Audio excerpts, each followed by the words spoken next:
আমরা এখনো বলছি এই আন্দোলনের সফলতা বাংলাদেশের মানুষের সফলতা, এই আন্দোলনে অবদান বাংলাদেশের মানুষের অবদান।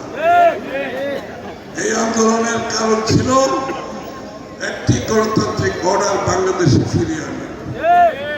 আজকে সেই মুহূর্তে আমরা দাঁড়িয়ে আছি, সেই মুহূর্তের সম্মুখীন হয়েছি, কিন্তু আমরা যা দেখতে পাচ্ছি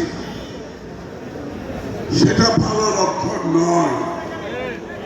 ওই যারা আন্দোলনকে হাইজ্যাক করেছে তাদের সাথে আবার কিছু লোকজন যারা আগামী নির্বাচনে জনগণের উপর রাস্তা রাখতে পারছে, জনগণের উপর বিশ্বাস রাখতে পারছে না।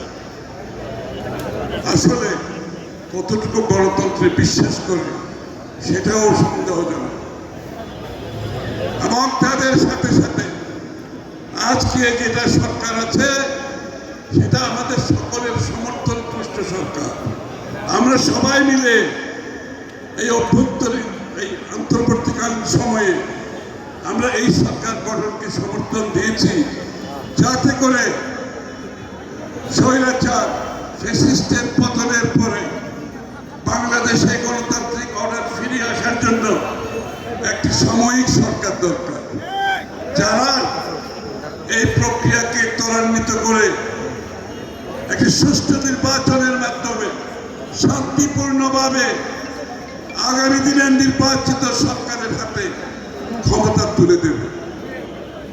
কিন্তু সেইখানে এই সরকারের মধ্যে জনগণ যদি তাদের কার্যক্রমে তাদের নিরপেক্ষতার বিষয়ে জনগণের মনে যদি কোনো সন্দেহের উদ্রেক ঘটে, সেই দায়িত্ব তাদেরকে দিতে হবে। জনগণ যদি তাদের উপর আস্থা হারিয়ে ফেলে, সেই দায়িত্ব